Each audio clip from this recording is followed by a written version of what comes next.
Assalamualaikum warahmatullahi wabarakatuh. Hai teman-teman semuanya, bertemu lagi dengan saya Alfi Almadiana, NIM D91219094. Di video kali ini kita akan belajar tentang perkembangan peradaban Islam pada masa kejayaan.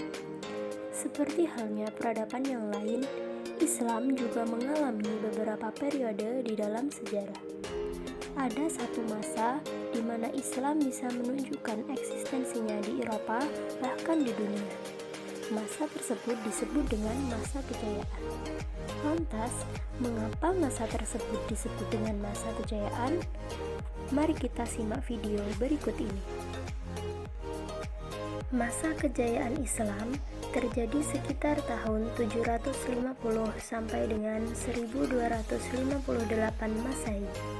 Masa tersebut berlangsung kurang lebih selama 500 tahun, di mana umat Islam mampu menguasai dunia dalam berbagai bidang, baik bidang politik, ekonomi, sosial, dan berbagai jenis pengetahuan modern. Ada beberapa faktor yang mendorong perkembangan peradaban Islam pada masa kejayaan. Antara lain, adanya semangat membaca umat Islam pada masa tersebut. Kemudian, ilmu-ilmu yang dipelajari oleh umat Islam berdasarkan dengan ilmu tauhid, serta keterbukaan dan kreativitas umat Islam mampu memunculkan banyak inovasi-inovasi baru. Masa kejayaan Islam ini ditandai oleh kemajuan berpikir umat Islam.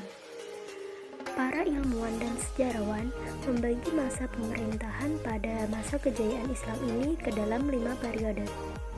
Yang pertama, pengaruh Persia pertama, yang berlangsung pada tahun 750 sampai dengan 847 Masehi dan kurang lebih berlangsung selama 97 tahun.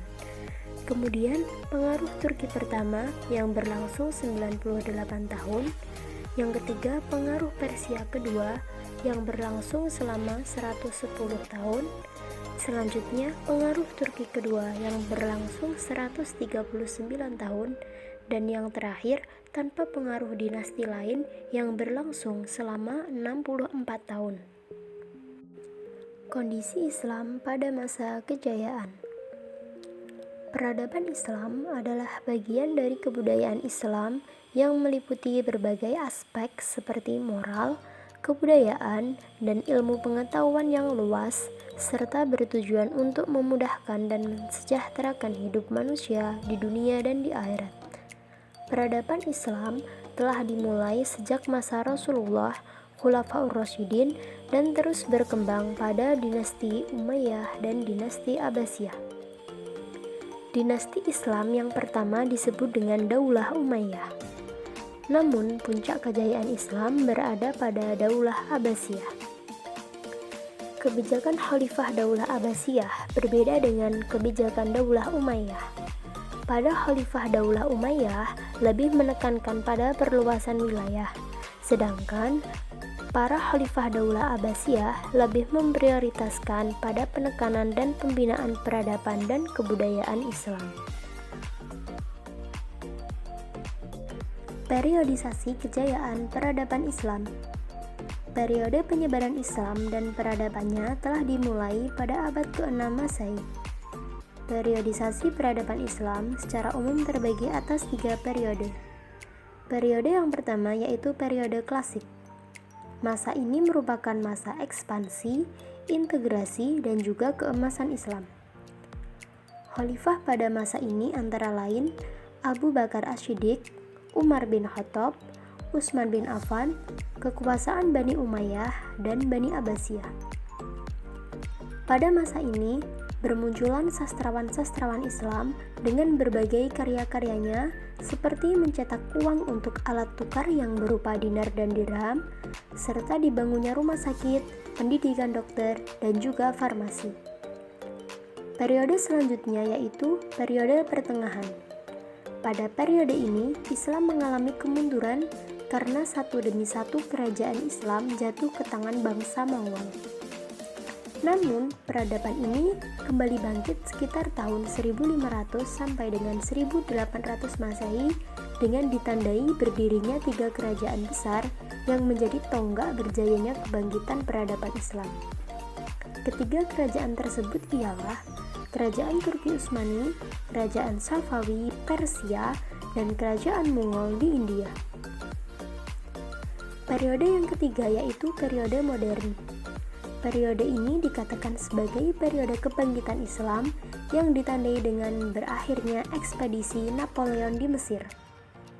Raja dan pemuka Islam mulai berpikir untuk melakukan pembaharuan dalam Islam yang disebut dengan modernisasi dalam Islam untuk mengembalikan kekuatan yang telah pincang dan membahayakan umat Islam. Tokoh-tokoh pada masa kejayaan Islam. Yang pertama ada Ibnu Rusdi. Ibnu Rusdi lahir di Cordova pada tahun 520 Hijriah dan wafat di Maroko pada tahun 595 Hijriah. Beliau menguasai ilmu fikih, ilmu kalam, sastra Arab, matematika, fisika, astronomi, kedokteran, dan filsafat.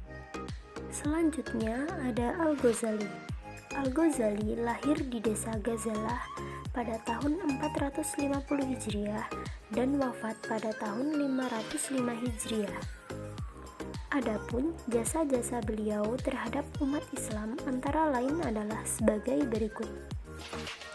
Beliau pernah memimpin Madrasah Nizamiyah di Baghdad dan sekaligus sebagai guru besarnya.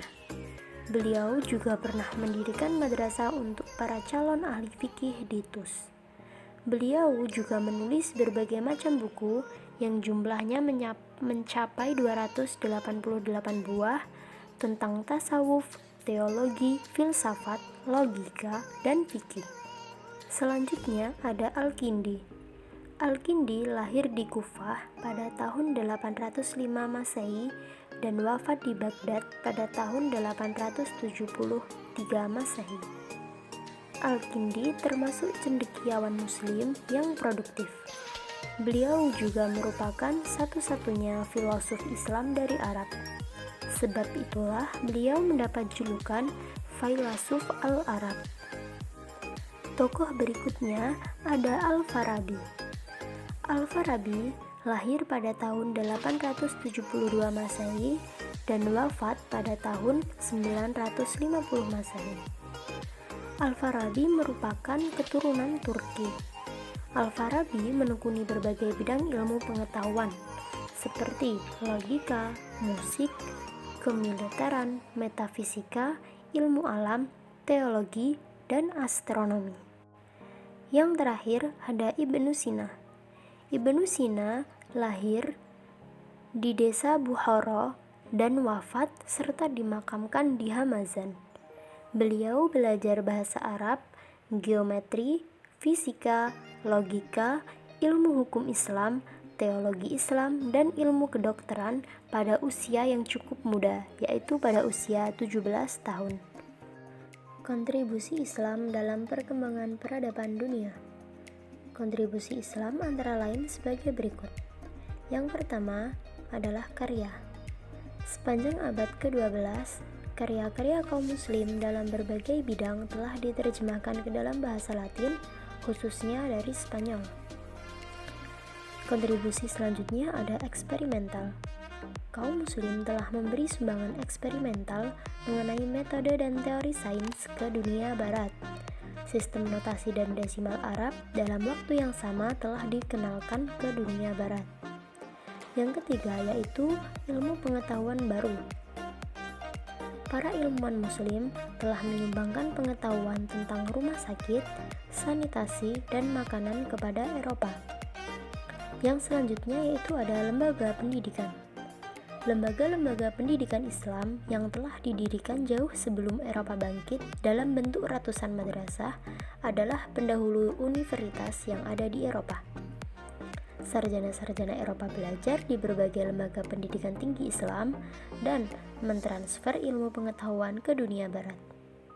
Yang terakhir yaitu melestarikan pikiran.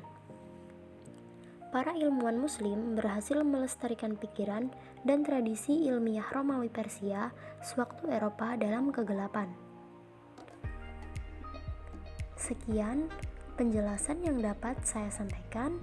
Cukup sampai di sini, kurang lebihnya saya mohon maaf yang sebesar-besarnya. Wassalamualaikum warahmatullahi wabarakatuh.